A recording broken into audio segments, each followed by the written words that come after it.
All right, all right. Welcome, everybody. Welcome, Saurel. Welcome, everybody, to the Daily Huddle. I'm truly excited to be co-hosting with Saurel today and having an amazing guest speaker. Saurel, how are you this morning? I am doing awesome, my friend. I wish I was drinking Adriana's coffee. She's got a little happiness in there. I love that. Good I'm morning, glad to be on the everybody. Daily Huddle. Good morning. This is Cece. Good morning.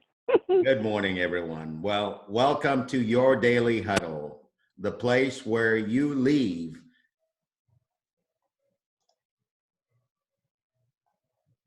else in your life and make better decisions. I'm delighted to be hosting with you, Giovanni, and I cannot wait to meet our guests today. Yes, absolutely. And let me tell you a little bit about our guest today.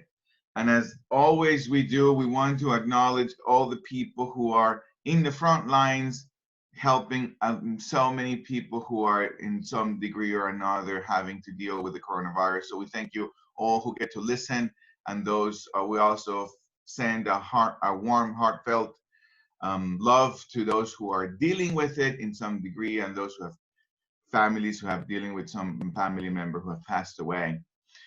So I'm excited about having our guest speaker today.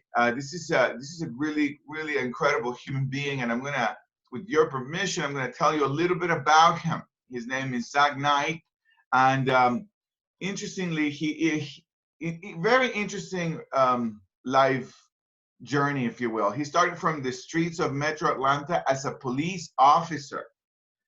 So then he went to the mountains of Afghanistan as an infantry leader. So you could imagine that whole journey. And Zack has been tested on his crime and risk mitigation expertise as well as leadership. As a result of that, he built Night Protection Services, where he provides techniques to a wide array of businesses on how to protect themselves. And then he also has a tactical leadership podcast that he hosts 3 days a week where everyone can go and see and hear it. He also volunteers on the board of Vetlanta and the Physical Security Council for ASIS, and as a co-chair for Surviving to Thriving. And he was also called yesterday as you were called for, what is it that you were called for, Zack? So my National Guard unit got activated yesterday in response to Corona and everything that's going on with it. Yeah, so he also got triggered his National Guard as a National Guard. So we really have a servant leader. In the chance that I had to meet Zack and have conversations with Zack, I really got a sense of someone who has devoted his life to be of service to humanity, to be of service to people in protecting their rights and protecting their well-being. And his whole life has been about that. And if anyone has truly risked their life for that, is Zack. So Zack, first of all, I want to thank you for the life that you have developed yourself for. Thank you for doing that, and thank you for being part of the National Guard, and thank you for all of the things that no one ever sees, no one ever talks about, but you have been there in the front lines, and now you're going to be in the front lines again. And so thank you for doing that. Now, today in the Daily Huddle, we're going to take on a question that it's in probably a lot of people's minds, and which is, in the current environment, how to be proactive in protecting our home, right? And be able to have, I don't know, maybe some tips also, and also some mindset on how to protect our homes now that there is a lot of anxiety in the marketplace, right? In our society. Welcome to the Daily Huddle, Zack. Gio, thank you so much for having me. And Saurel, it's always good to see you, my friend. Good to see you. Good to see you. So Gio kind of asked me to come in and talk about the proactive protection of home and space. And I would love to answer any questions I can to help people in the audience with this. There's several things I think we can do and talk about during this time to kind of focus on looking into the future. If we kind of look back to 08 and 09, when the last economic downturn happened, there was a huge spike in unemployment, which also correlates with a huge spike in crime rates. And that was when I was still a police officer, so I saw it firsthand when crime rate skyrocketed. So I definitely would love to have a conversation. And if anybody has any or questions that they want me to answer about tips and techniques that could be hugely vital here in the next few weeks, please go ahead and ask them. But as we see this kind of economic downturn that seems to be inevitable, I think crime rates are about to kind of climb along with those unemployment rates here in the next few months, unfortunately. So, Zach, in an environment like this, post-crisis, or even during the crisis, right? Unemployment rates peak, and there you are, you're a police officer, and you witnessed this firsthand. What would you say are the most vulnerable aspects of our existence now? And overall, in general, how can we better protect ourselves and our homes without injecting this kind of paranoia in the mix? And I think a lot of it is exactly what you're saying. Don't inject that paranoia into it. I think that now is a time to be cautious, if not a little bit overly cautious about what's happening, where there are so many steps you can take to avoid that knee-jerk reaction. And I'm sure everybody here saw it, where all the toilet paper all of a sudden disappeared off the shelves, right? That's a knee-jerk reaction to an epidemic that we could plan for a little bit better. So when you talk about protecting your home, there are certain ways you can make your home as fortified as Fort Knox without it looking like Fort Knox, right? You don't want it to look like you're living in a prison. So several things you can kind of focus on, kind of all look at the psychology of the criminal mind. How can you make it look like you're not going to be an easy target and you're not vulnerable to what's happening during this time? And some of those things are super simple, such as making sure shrubs are cut to the proper height. There's a rule that's called the 3x7 rule, where you don't want shrubs over 3 feet tall. You don't want them up against windows where they provide like hiding spots. And then the trees around your home, if you have a lot of trees, you want all of them trimmed up to 7 feet tall, so that, again, it's kind of that space where somebody's standing, they're not able to hide, right? And that includes having better lighting on the exterior, certain things like that kind of elevate the visibility of somebody coming onto your property, that when the criminal is looking at your home, they're going to say, all right, if I come onto your property, I'm immediately going to be seen by somebody. And that's what they want to avoid. They don't want to be seen by anybody. So you're not necessarily looking at being paranoid that you have to walk around. Not saying everybody here is a gun owner or supports gun ownership. And that's one of those, you don't have to walk around with a gun all the time in your house. You know, I don't want anybody to be overly scared of, you know, terrible things happening. I don't want to be that fear monger type. But one thing I think you can do is just prepare yourself for overall safety and security, and at least have the image that you're not going to be an easy target during this time. And I think with that image, you don't have to worry about being targeted. I think that's the big thing. You don't want to be targeted by somebody that might be scoping out anything that's happening in your neighborhood or apartment complex, condo complex, wherever you may be living. So these are very straightforward measures that one could take. Shrubs no more than 3 feet, trees no higher than 7 feet, lighting as bright as can be. You don't want to be an easy target. Now, let's just say that's sort of the outside of the home.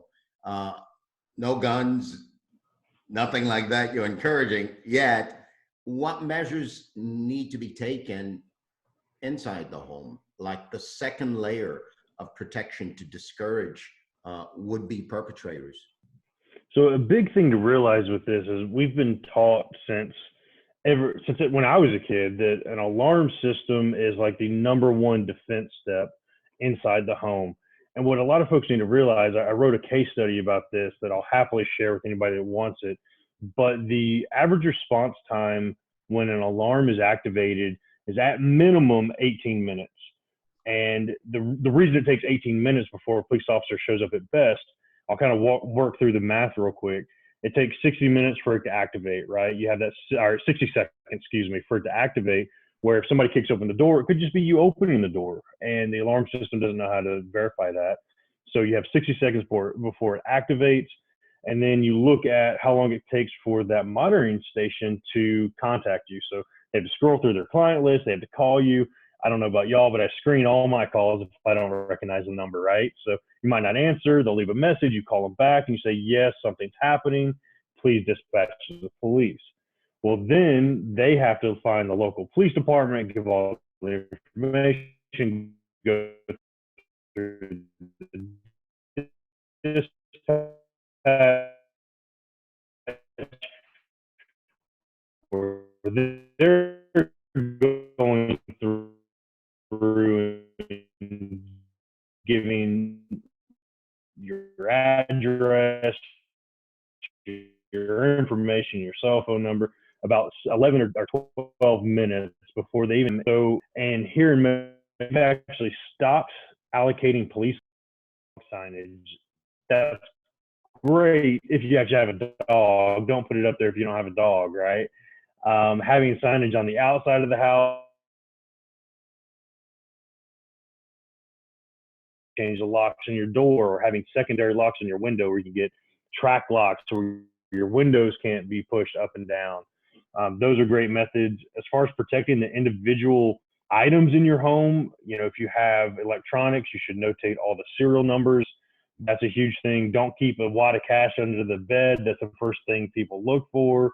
And then also looking at jewelry. And this is one of the reasons why I started night protection. I had a case years ago where an heirloom ring got stolen during a burglary, and jewelry is something that's irreplaceable. Her grandmother that gave her the ring had passed away about 2 weeks before.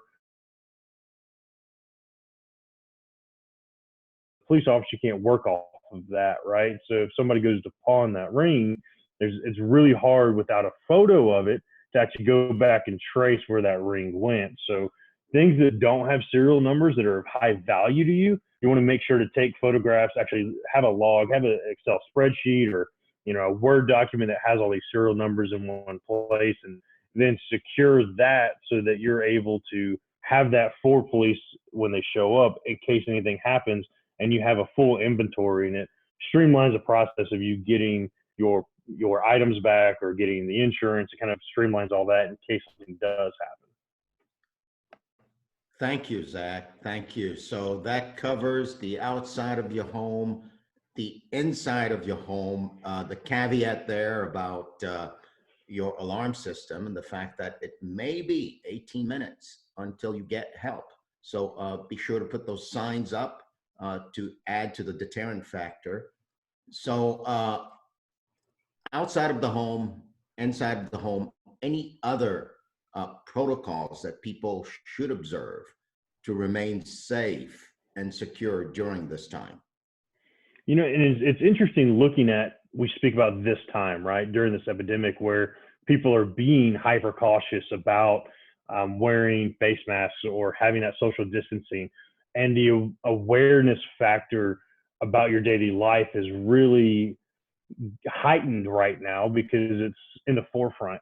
Well, I think that's how people should be normally, where you're not necessarily hyper aware, but you're aware of your surroundings, right? And that's a huge piece of right now. A big thing about protecting yourself and staying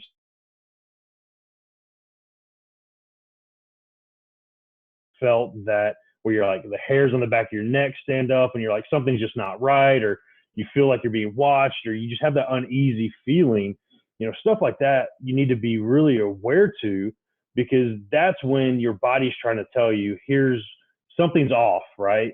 And a lot of times we just kind of brush over it. We have a little bit more of a complacent mindset where we're not worried about it.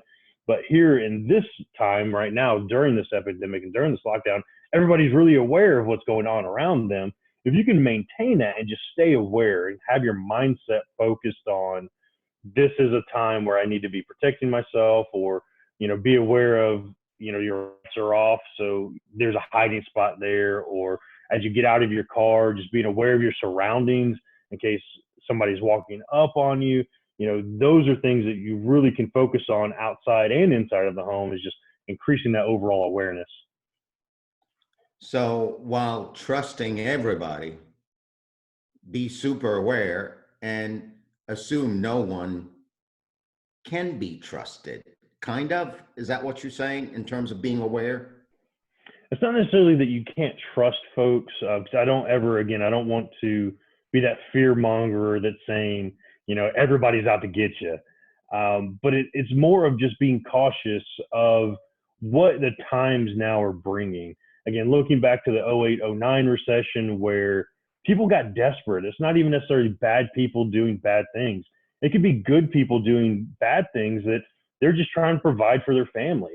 And that's something to be aware of is as this as crime rates climb, as unemployment climbs, people are going to need to provide for their family. So it's not necessarily don't trust everybody. It's just be cautious of what could be happening because they're just trying to provide for their family. So if you can be that servant and help somebody, awesome, but also know now's a time where people may be trying to take advantage to provide in the way that they're used to providing, if that makes sense. That makes sense. That makes sense. Zack, thank you for creating that context for us. Giovanni, any place you want to probe in the direction of Zack? Yeah, I was actually thinking on two places that I was actually present as Zack was sharing with all of us. One was, I remember growing up that my grandmother always used to say, turn all the lights off, turn the lights off, like don't spend any money with unnecessary lights. And as I'm hearing Zack, is turning the light on the outside of the house can be very useful. It actually has some investment behind it. So I was just kind of present to that and how important it is for me to turn the light on outside of the house. And then I was also wondering, in the context of businesses, do you have also, because some of the people who are going to listen to the Daily Huddle later, they also have businesses. And I guess there's a different way of looking at protecting your business than protecting a home. Are there any different kind of thoughts around that for you, Zack? Yeah, and a lot of what we're working with right now are businesses that want to come out of this stronger. And a lot of that has to do with retaining folks and training people in this like virtual realm and trying to pivot into, like, I call it distance leadership, where you can't walk next door to the office to lead and be that leader you're used to being. So now you're focused more on that virtual leading.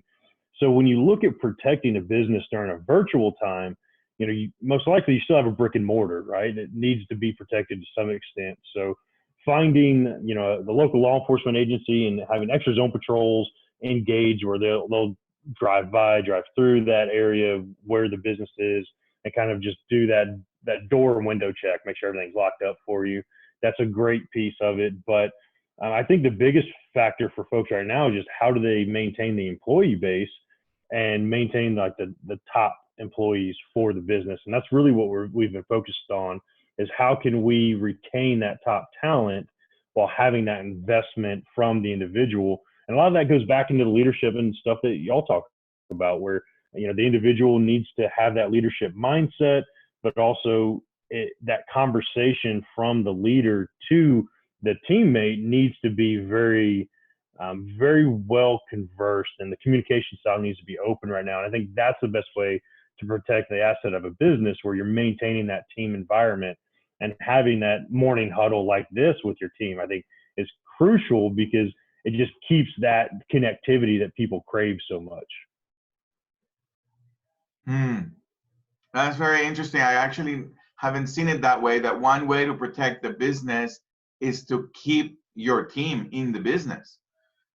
And that completely makes sense. And I never saw it from a safety standpoint. I always saw it as a bottom line. I always saw it as a culture. But in the context of protecting your business, it's also critical to have the same team, right? And virtually, that is something that it didn't cross my mind right now, that keeping the same structures virtually in the aspect of safety was also an important thing to consider. I'm wondering if anyone on the also in the call right now who's with us has any questions, maybe any comments or any questions that may showed up while Zack was sharing with us some of the different tips. I saw that Nancy's did send a message about the National Guard. I'll happily answer for everybody. She sent me a message asking where I'll be working and the expectation, and I can't go too heavily into it, but I don't want anybody to think martial law is coming down. That's not what we're being activated for. We're being activated just as extra hands on deck for hospital workers and the frontline workers of testing and really decontamination. That's really our big mission right now. Is decontaminating retirement facilities, senior living facilities. That's really what we're focused on.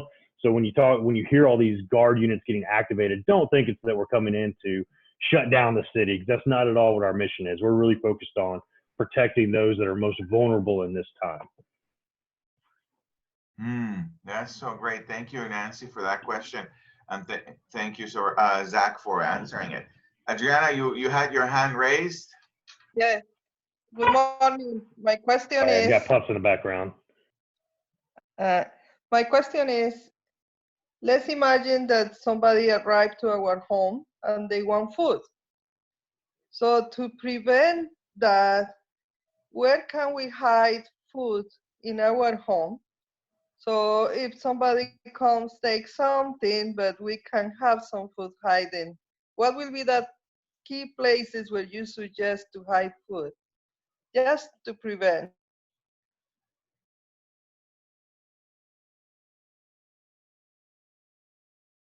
Talk about with clients, you don't want to interrupt your daily life to where it's an inconvenience for you.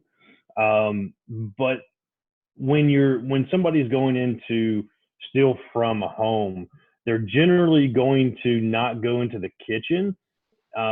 Usually if they break into a home, I've never seen somebody break in, even in the worst part of the recession, 08, 09, they weren't focused on food. They were more focused on electronics and things they can sell to get money to then go get food. Because if you try to grab a bunch of food, usually it's too much to carry. So it's one of those that they have a backpack, they might throw a couple things in, but you have to also think about feasibility. They're going to grab a laptop before they'll grab a box of food. So I'd be more concerned with protecting those items and kind of stashing those somewhere where they're safe. If you have a small safe you can buy off like Amazon, that's just a little small something you can screw into the wall or bolt to the floor. That's what I'd be focused on as far as the food goes. I don't think we're gonna have a shortage of food anytime soon. So I wouldn't disrupt your daily life in that aspect unless you can throw a box of mac and cheese under the pillow, which might be my preference to make sure I have some mac and cheese available.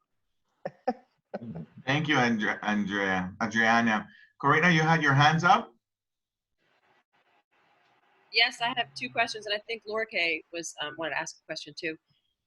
You said something about jewelry, and I heard photos, and then I missed what else you said. I have some like vintage stuff from my grandmother that I've never like put in a security box. What was it? So the big part about that is, especially if you have a safe, obviously put it in the safe. I think that'll be something to protect. But in order to get it back, if somebody breaks in your home and takes that, you want to make sure you have a great log of it. So you have like a really good description of it. So you can create like an Excel spreadsheet that says, like grandmother's ring, gold band, whatever type of stone is attached, and then take a photo that goes along with it and correlates with that item. So you're essentially creating an inventory of these high value items, from serial numbers to a description like that of the jewelry, so that you're able to then hand that to the police and hopefully get it recovered if that's what's taken. Thank you, Corina. You said somebody else had their hands up, Corina? Laura Kay, yeah. Hi, Laura Kay. Did you have your hands up, Laura Kay? She might not know how to get on mute. Do you know how to? I have a suggestion. Hold on one second. Let me get Laura Kay first. Adriana, sorry, Adriana. Okay. Go ahead, Laura Kay. I'm trying. Oh, there it is. Yeah, I was curious about video. The Nest units. A lot of people have the doorbells with the Nest units. Also, just kind of having, now that they're so accessible, where you can just plop up a camera and be able to check things. Having one in your home versus just outside your home. I live in a condo community, in a hallway, you know, when something happens, we all kind of reach out and ask who has video. Does anybody have video at this time? But how usable are those? I mean, I'm curious, like what brands are better than others so you can actually see people's faces, and do the police actually use them, and can they use them? I think that's a fantastic question, and I personally love Nest. That's the brand I use. I have the doorbell, 3 on my exterior. But what I love about Nest is obviously you can monitor it all from your home, but you can tie everything into it. Where I have door sensors from Nest, I have a very loud alarm. I don't have it monitored because I can self-monitor it from my phone. But when I have it turned on, if somebody opens the door and within 15 seconds, I can set that timer. Within 15 seconds, it'll activate and has a really loud siren attached to it. So I love that because it's on the Google platform, and Google is a much more secure platform than Ring. Whereas like Ring got hacked a few weeks back, and home network security was an issue because they didn't have their network security set up properly. Whereas with Nest, since it's a Google platform, they're going to have all of that established where you don't necessarily have to worry about your home network being compromised because they have their own firewalls established. As far as quality goes, they're all about the same as far as video quality.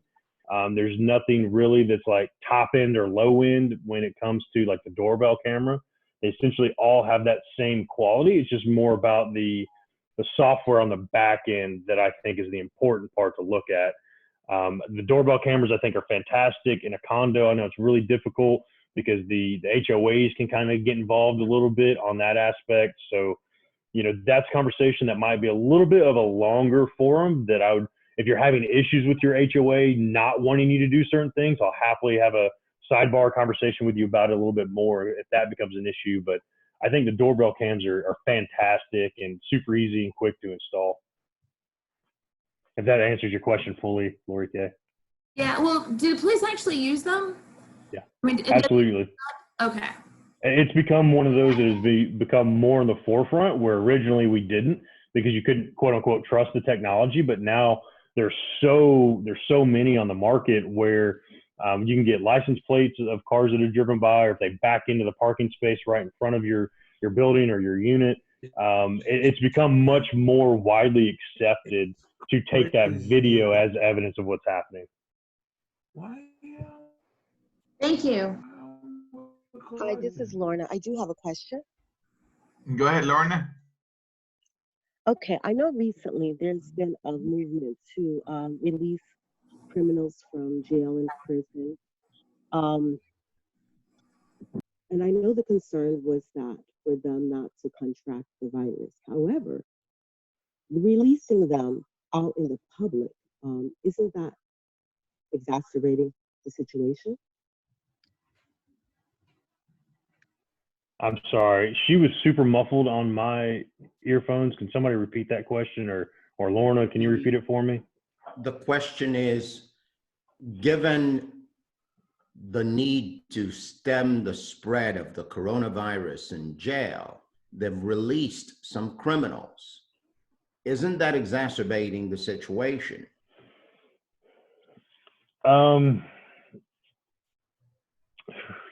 Yes. I think, and this ties a little bit more into a political debate that we might not want to go too heavily into, but my personal stance is there's been a heavy overreact from the government on certain things like that, where I know like nonviolent offenders have started to be released just to cut down on the population. But when you look at it, it could, you know, technically a car break-in is nonviolent, right?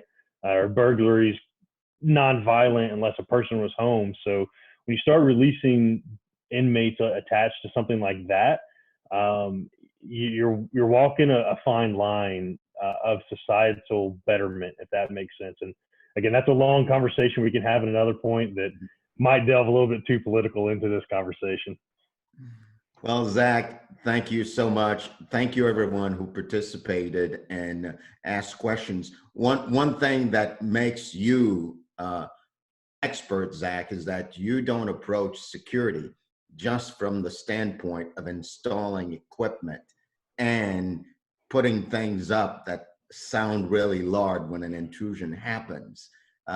Zach takes great care in consulting with the businesses he works with up front to actually design a system of protection that's based on the nature of the business, what the business does, and where the business is located. So as someone with your experience, Zack, I just wanted to underline the fact that there's a lot more to Knight Protection LLC than just installing equipment. So I thank you for your expertise. I thank you for your time, and really appreciate that you chose to spend your morning with us on the Daily Huddle.